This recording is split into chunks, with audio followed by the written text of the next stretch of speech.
You're muted.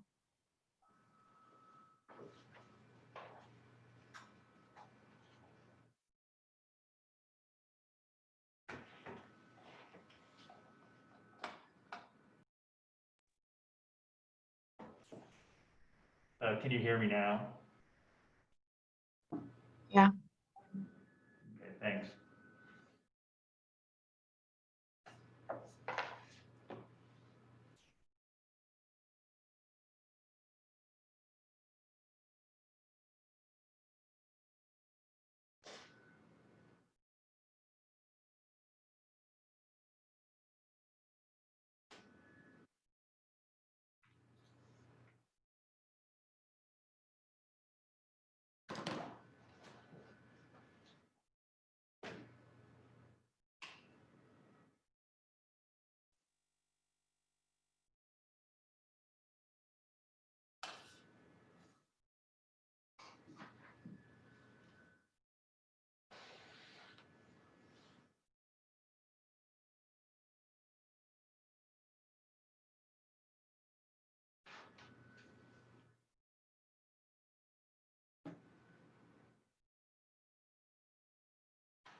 Okay, we'll go ahead and get started. So a couple things. So today we're going to start chapter 3, and there were some things in the lab that you did this past week that require some information we're going to learn this week in chapter 3. So hopefully everyone got the example calculations I sent out over the weekend. I believe I sent them to all the lab sections. So that'll show you how to do those calculations. So we kind of got out of sync a little bit with the lectures in the lab, so I apologize for that. So hopefully what you learn this week and then those example calculations will allow you to do the calculations associated with that lab that you finished up last week. If you have any questions about it, you can send a question to me. I'd be more than happy to answer, or you can send it to your lab instructor if it's not me, and I'm sure they would be happy to help too. So today what we're going to do is we're going to go over a little bit of the exam. In general, the class did real well, did pretty well, much better than the quiz. And so great, good job on that. So what I mainly want to go through are just a few of the questions that had some calculations associated with them to make sure everyone understands how those numbers were generated. I think the other questions that were multiple choice, if you got it wrong, you probably could look it up and then see where you made your mistake. But if someone does have a question on one of those, please let me know. The answer key has been posted under announcements.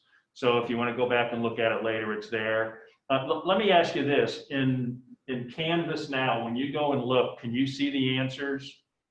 Has anyone tried that? Okay, no one's probably tried it. Yes, it shows. Did they show now? Okay, yeah, because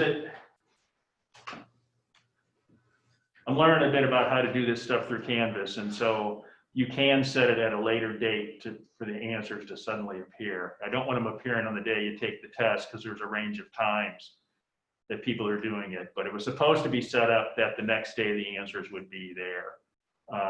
but it doesn't tell you, like, for the calculations, how that was done.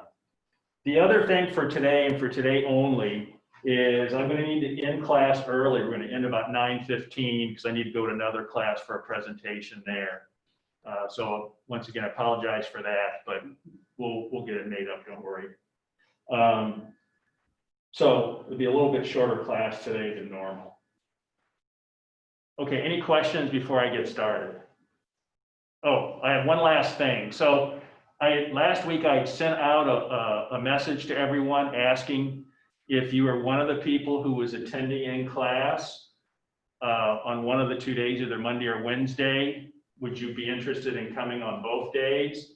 Probably about half people responded. What I would ask is, if you haven't responded, please go ahead and respond. But I do think it's looking like if you are someone who has been attending class in person, either Monday or Wednesday, if you'd like to come for both days, I think that would be fine. Okay.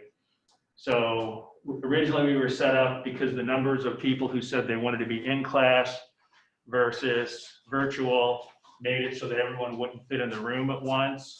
Since then, there have been more people who have chosen the online, the Zoom version. So if you do want to come here in class, both Monday and Wednesday, let's give that a try and see if it'll fit or not. Okay? All right. So looking at the exam. So let's look at question number 2. That was one where you had to do a little bit of a calculation. And this is a density type calculation. So you were given the density of methanol in grams per mil, and then you wanted to know if you had 164 grams of methanol, how many mils of methanol that would be. So that's a case of where you take advantage of knowing that density is grams per mil, and we're going to do dimensional analysis. So if we multiply the 164 grams and flip that density number over, so mils is in the numerator, grams is in the denominator, then our grams units cancel, and then that allows us to get the right milliliter value.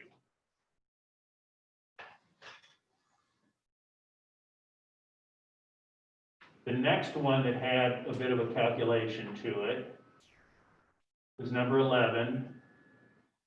And in this case, you had a number of grams of gold and wanted to know how many micrograms that was.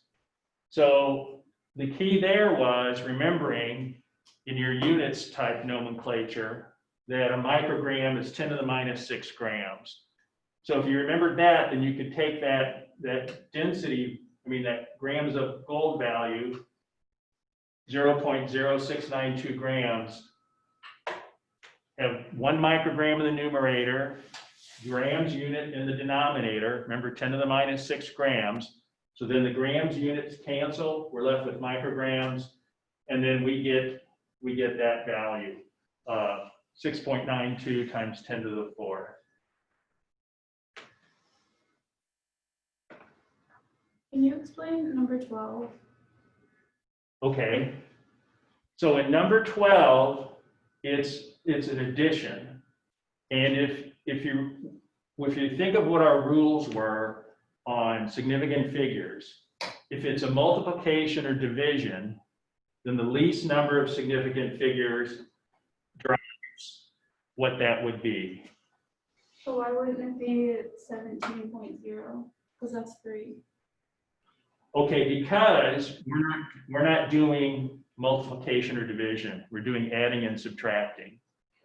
When we do adding and subtracting, the significant figures are driven by the least number of digits we have to the right of the decimal point. Oh, okay.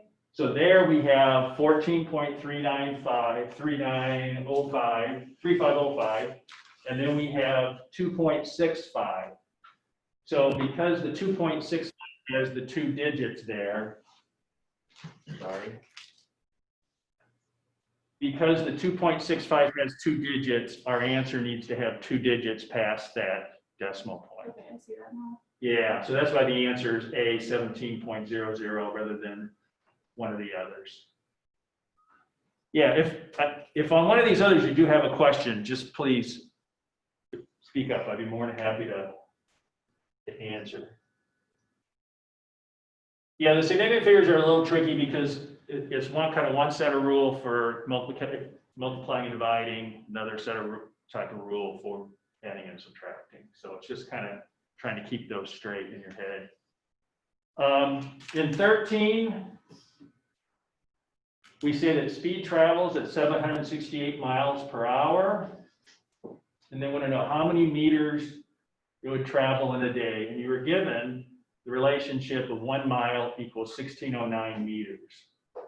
So we want to get our answer in meters per day. That's the setup we're trying to do.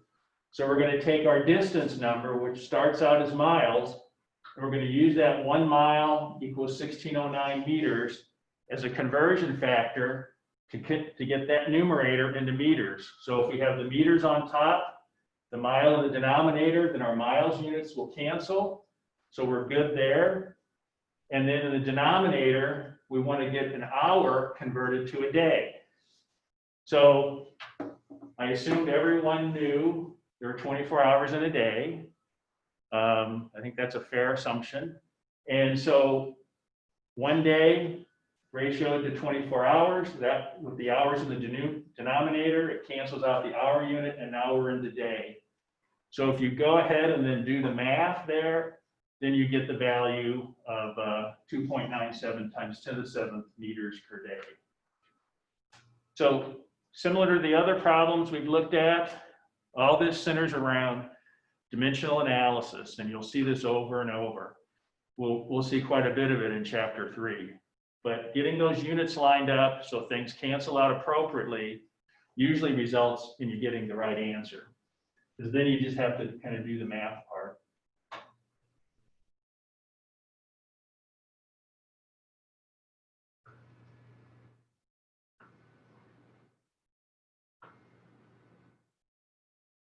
Okay, the last one was the kinetic energy problem. We had our formula of kinetic energy equals 1/2 times mass times velocity squared.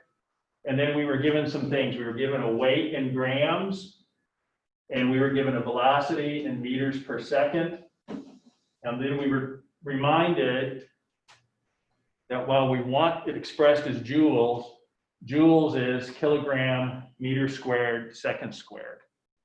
So what that tells us is if kilogram meter squared second squared is going to be the units of our final answer, the joule, then the mass has to be in kilograms for this equation to work. And the velocity needs to be in meters per second. So one of the things we needed to do, we needed to convert 4,127 grams into kilograms. So that's a 10 to the third. Kilogram is the ratio there. So that slides our decimal over 3 places. So it's 4.127 kilograms for the mass. The velocity was already in meters per second. So we're good there. And since that term is squared, that gets our units there to meters squared per second squared. So our units are lined up now, and then it's a matter of doing the math, and we get the answer of 51.61 kilogram meters squared second squared, or 51.61 joules. So as I said before, kind of the common theme here on each of these ones that had a calculation involved was using dimensional analysis, putting things in the right units, things like that. And then after that, it's just a matter of carrying out the math. Any questions on any of these questions or one of the other ones that were a multiple choice type question or true false? Okay. Let me pull up the slides and then we'll start on chapter 3.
So chapter 3, chemical reactions and reaction stoichiometry. So to be honest with you, this is when we actually start kind of getting into the chemistry stuff. You know, up until now, we've been kind of learning some terms. We've been getting used to some of the nomenclature, getting used to some of the factors. You know, the 10 to the minus 3 is milli and things like that. Now we're going to start applying some of that information.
Okay, not sure why that's doing that, but we'll just go from there. All right, when we talk about stoichiometry, what we're really talking about is how we express chemical reactions. And so with chemical reactions, we always have to remember that law of conservation of mass is that we're not creating mass, we're not destroying mass. And so when we have chemical reactions, we'll have reactants and products. And because the number of atoms aren't changing, just the arrangement of the atoms, we have to be able to balance that out. And that's where we use the stoichiometry to do that.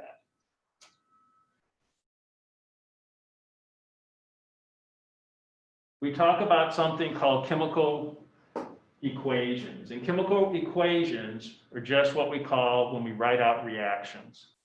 And reactions are such that you have the reactants on the left and the products on the right. And you always have an arrow in between, which tells you which direction the reaction is going. Sometimes you'll see a double arrow. That just means there's an equilibrium where it's going kind of back and forth, and eventually it'll reach an equilibrium or steady state. In this case, this is telling us the reaction just goes to the right. And here we have hydrogen and oxygen reacting to form water.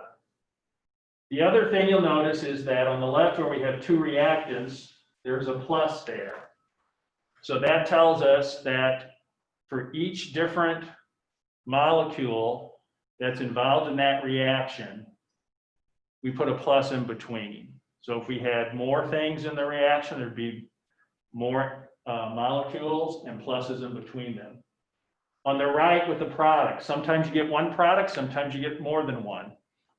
If we had more than one, then we'd have some pluses in between those. If you notice in front of the H2, the hydrogen, there's a 2 in front of there, same with the water. That tells us there's 2 of those molecules there in the reaction. Since there's nothing in front of the O2, in front of the oxygen, that tells us there's just 1. That coefficient in the front is different than the subscript. So for instance, the subscript on hydrogen, the 2 down there, that means something different than the 2 in front. The subscript 2 on a molecule tells us that we have 2 of those atoms in the molecule. So it goes back to that constant mass type thing of, and remember the other rule that said a particular molecule has a certain number of atoms in it, and if it is that, then that's what it is. Well, that's the case here with hydrogen. We put the 2 in front of us, and that doesn't tell us anything about the molecule. It just tells us about the quantity, okay? So don't get those 2 things confused.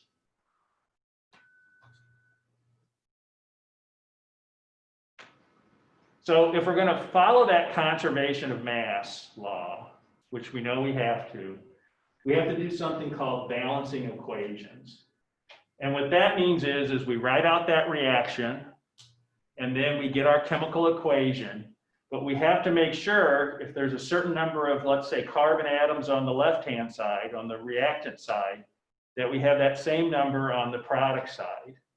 And so that's where those coefficients on the front, so that number on the front that we just talked about, that's where that comes into play. We use those coefficients to balance the equation. So when you go to balance an equation, is that there's some general guidelines that you can follow to help you do it. The first is, and let's just take a look at this equation down at the bottom.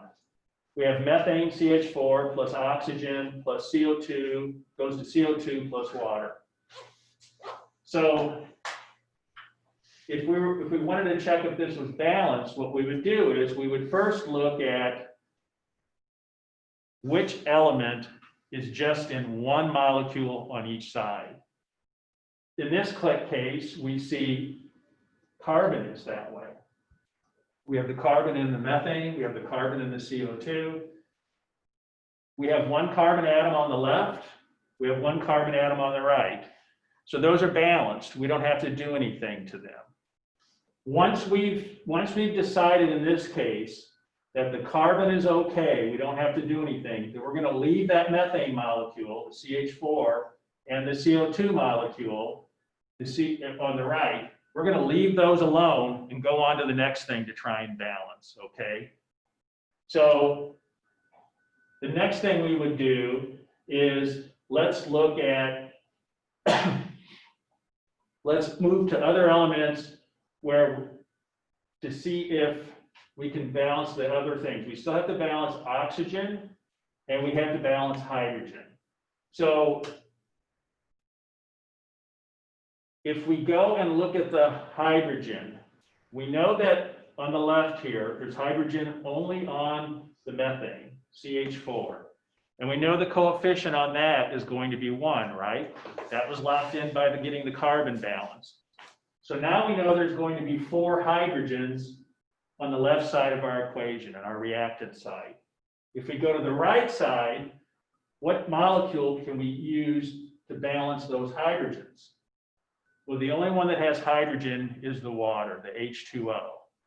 So there's 2 hydrogen atoms in water. We need to get to 4, so that's where the 2 comes into play by putting that coefficient of 2 in front.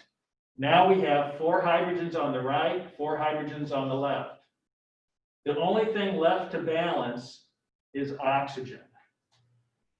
We like to leave these ones, like in this case, we have O2 in the reactant side. We like to leave the ones where they're by themselves, where the only thing in there is oxygen. We like to leave those to balance to the last. So let's see what we've got. We know that the coefficient in front of CO2 is 1. We know that because we got that from balancing the carbons. We know now that the coefficient in front of water is 2. We know that from balancing the hydrogens. So now we have 2 oxygens from the CO2. We have 2 times 1, so for a total of 2 oxygens from the water. So 2 and 2 is 4. So we have 4 oxygen atoms on the right-hand side. To balance that, we have 2 oxygens on the left from the O2. If we then put a coefficient of 2 in front of there, then 2 times 2 is 4, and now we've balanced that. So that's an example of balancing equation and kind of the thought process that goes through it.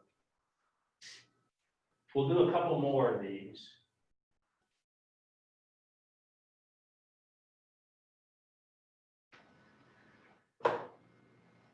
So this is just an example of why when we're balancing equations,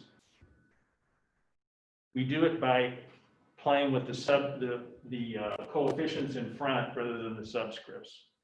And it's because in this case, we have H2 plus O2. In the first reaction, it goes to H2O, water. The second, it goes to H2O2. So in each case, those balance. And so you could say, well, why can't you just do the second one, the H2O2, to balance that equation? The reason you can't is that H2O2 is peroxide. Peroxide and water, 2 very different things. And so this goes back to some of our laws that we learned in the last 2 chapters of where you can't change the ratio of those atoms. So in other words, 2 oxygens, 2 hydrogens, that's peroxide. 2 hydrogens, 1 oxygen is water. If you start changing those subscripts, you may balance things out, but you've changed the chemistry of it. We don't want to change the chemistry. We're just trying to get it to balance so the proportions are correct.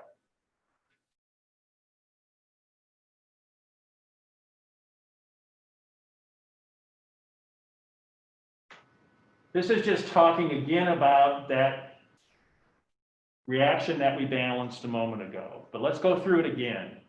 So up there is on the top is the unbalanced equation. We have methane, CH4, plus oxygen, O2, going to form carbon dioxide, CO2, plus water. So we need to put coefficients where necessary so that things balance. Once again, we don't change the subscripts, because if we start changing the subscripts, we may balance our equation, but we're changing what the reaction is, and we don't want to do this. So someone tell me how I would start on this. What did we say is a good place to start on this? We said carbon's a good place to start, and it's a good place to start because we only have 1 molecule on each side that has carbon in it. And so we look at CH4, we look at CO2 on the 2 sides of our reaction. We see they both have 1 carbon. So we're good to go there, nothing to do there. Then we went and said, let's look at the hydrogens. We've got 4 on the left from the methane, the CH4. We've got 2 on the right from H2O. So what do we need to do to balance that? Add 2. Yeah. Put a 2 in front of the water, right? Because 2 times that 2 subscript would give us 4. So that would tell us we have 4 hydrogen atoms now in our reaction. We've got 4 on the left, 4 on the right now. Then that just leaves us to go ahead and balance the oxygen. As I said, we want to do that one last because we catch a bit of a break here. We have O2 by itself. So that's usually pretty easy to balance those out when you don't have any other atoms in there. Because you see with like methane, you got carbon and hydrogen. CO2, you got carbon and oxygen. Water, you've got hydrogen and oxygen. So with those, you put something in the front to balance, say, carbon, but it changes the other one, or potentially could change the other one. So that's why saving that oxygen for last is kind of a little trick you can do to make it a little easier. So then we can balance the oxygens. We know in front of methane is 1. We know in front of CO2 is 1 because that was to balance the carbons, we said. And then hydrogen, we said we were putting 2 in front of there to balance that. So then it's just a matter of counting up our oxygens. And remember to count those oxygens, like on the water, for instance, it's the coefficient times the subscript. That tells you how many of those atoms come from that molecule. So for the oxygen there, 2 times 1 is 2. For the CO2, 1 times 2 is 2. So we have 4 there. So if we have 4 oxygens on the right-hand side, on the product side of the reaction, then we have to have 4 on the left-hand side, the reactant side. And so if O2, the subscript's 2, what times 2 equals 4? Well, it's 2, so that puts that as the coefficient in front. And sure enough, still getting the same answer. That's a good thing.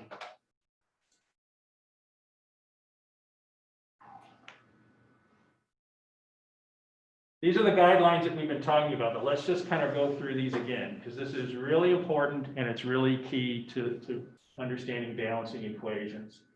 And, you know, the next quiz, the next exam, there'll be a bunch of balancing equations on it. I can tell you that right now. And the other thing about balancing equations is those are never multiple choice. Those will be balance this equation and you got to figure out how to do it. Because one of the tricks about balancing equations is you may or may not get it right, but once you balance the equation, you know if you did it right. Because you just go back and look at it and balance things out. If it balanced, you know you got it right and you're good to go. If it didn't balance, you know you had a problem. Now, you may not be able to figure out what you need to do to fix it. That's a different story, but you'll know. You don't need me to grade the paper. You'll know if you got it right or wrong. So if an element occurs in only one compound, balance that one first. So that's where we talked about that carbon. Okay, that's why we did carbon first. If it occurs as a free element, in our examples, that was the O2, we balance that last. Remember to only change those coefficients on front, okay, and never touch the subscripts. Because remember, the subscripts impact what the molecule actually is. And we don't want to change what the molecule is. We just want to get that conservation of mass law satisfied. And then finally, no fractions, okay?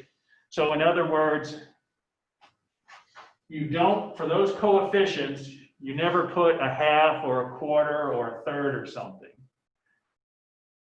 If you do have to use that, say you found out, well, I balanced it and I used a half on one of them, then go through and multiply everything by 2 to get rid of that fraction.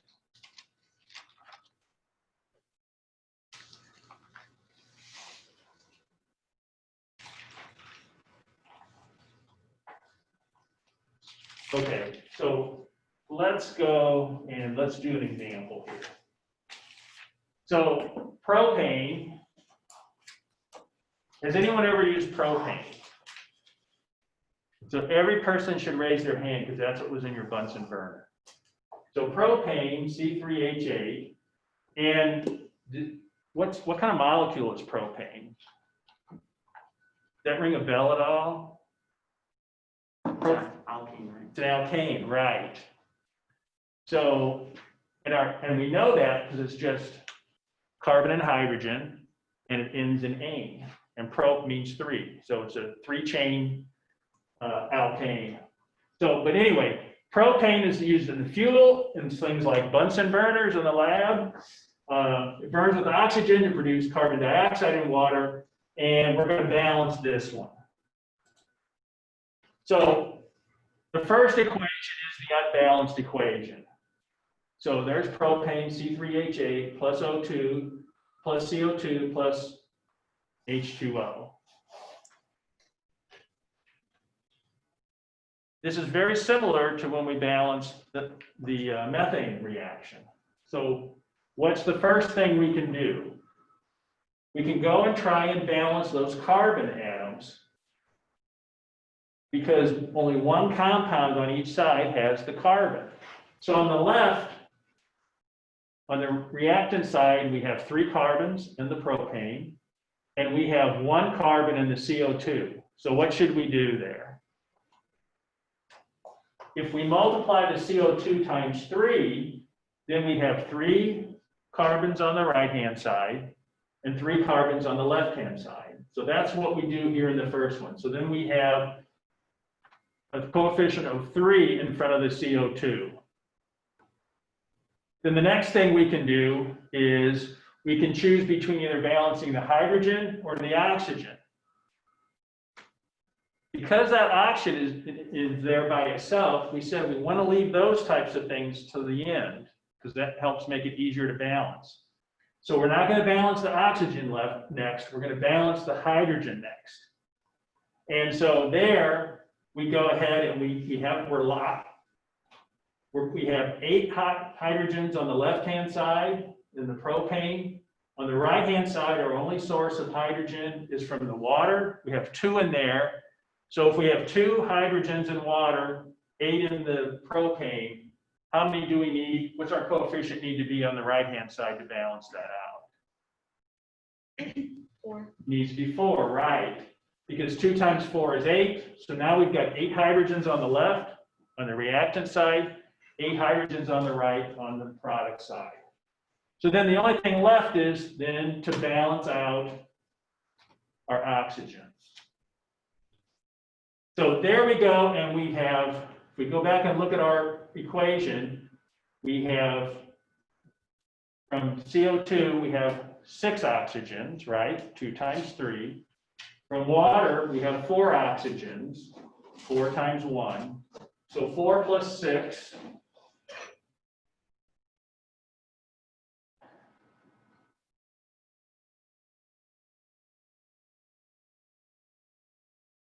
I'm sorry, 4 plus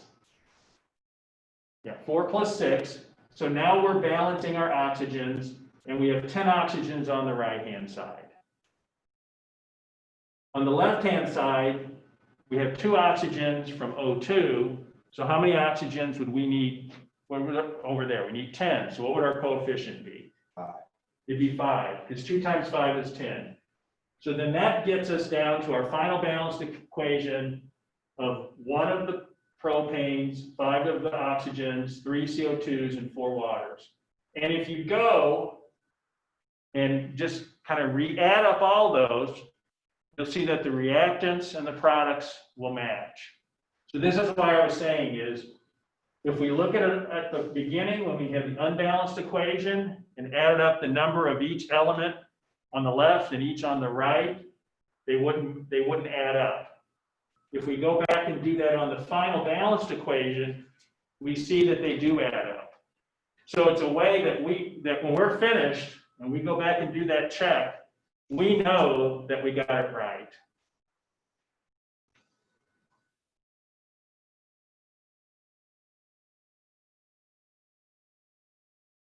So there's some balancing equations in the homework. I'd strongly recommend you work on those. And as it says here, you can check it and you can see if you have it right or not. The other thing is you always use the smallest set of coefficients to balance the equation. And so what that means is, if we go back to the one we just did, so in the bottom there, we said it was 1 was the coefficient in front of the propane, then 5, then 3, then 4. So if that was 2, 10, 6, and 8, it would still balance, okay? If you added up the left side and the right side, it would still balance. The problem is it's not the lowest set of coefficients, and so it would be incorrect for that reason.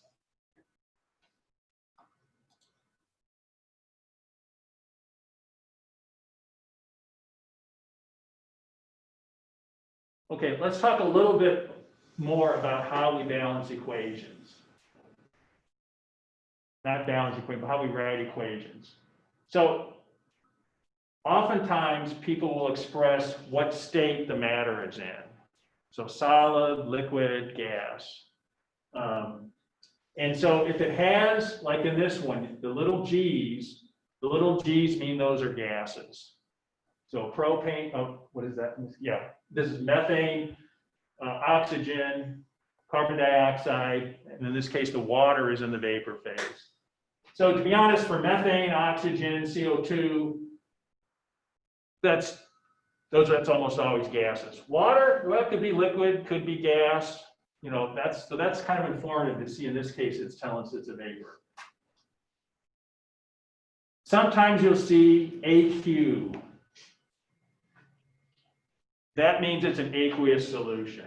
A lot of times people don't write that because everyone assumes it's aqueous. But if you do see a little AQ, that means it's aqueous. If you look at the reaction over the arrow, so like I said, once again, the arrow is telling us it's a reaction that's only going one way. It's not in equilibrium. But on top of that arrow is a little triangle. Triangle is a sign for heat. So that means for this reaction to go, you have to put some type of energy into it, some type of heat into it to make it react. Usually when you have the delta like that in real reactions, they'll tell you what temperature it needs to be to give you a little more information. But in general, that delta just means some type of heat is applied. Okay, that's the heat.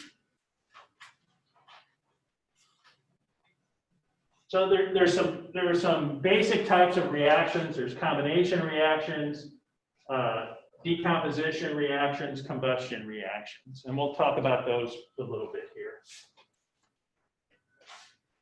So when someone talks about a combination reaction, they're talking about when you take two or more substances and then combine them to form something new.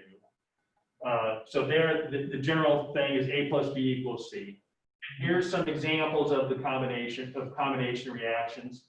There are literally millions of these things, right? The big thing is just you're taking a couple different chemicals, 2, 3, 4, whatever it is. You're combining them, reacting them, and forming a new reaction product.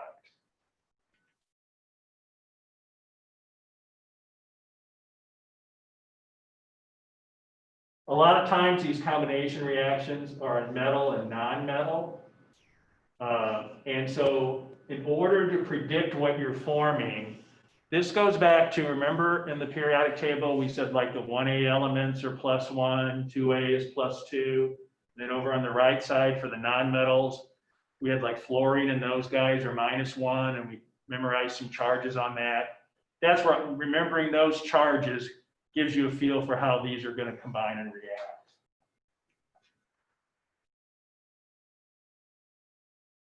In decomposition reactions, it's just as you would say, as you have something and it decomposes into some other things. And here's some examples of that as well. The one that the textbooks love to mention is the sodium azide reaction. That's what's in your airbag. So sodium azide, when it gets that contact, that causes it to decompose, and that's why it expands out, gives off gas, and that's how the airbag comes out. But the key with the decomposition is you start with the material and then it degrades into 2 or more other materials.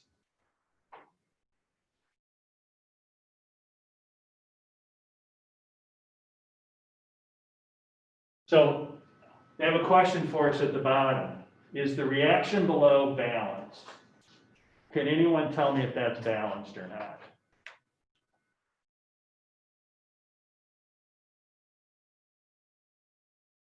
Seeing a little bit of head shaking. Yes. How many think it's balanced? How many don't think it's balanced? I don't see anything wrong with it, but it doesn't look like somehow. Okay, so we can check. Like I said, you can always check if a reaction's balanced. Let's look at calcium. How many calciums are on the left? 1. How many are on the right? 1. Okay, so that's good. Carbon, how many are on the left? 1. How many on the right? 1. 1. Okay, oxygens, how many on the left? How about on the right? 3. Yeah, so we're balanced. You're expecting to see a bunch of coefficients and stuff because that's more fun. But here, we're in good shape. But this is what I was saying before. When you balance reactions, you can go back and check, and you can see if what you did was correct or not. Okay, combustion reactions almost always have oxygen involved, and basically you're combusting things, you're burning stuff up. These are real common reactions in hydrocarbons.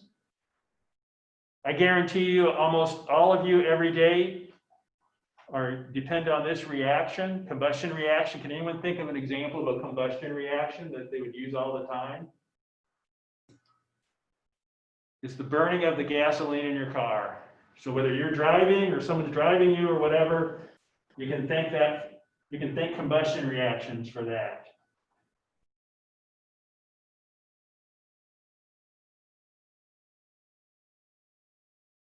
Okay.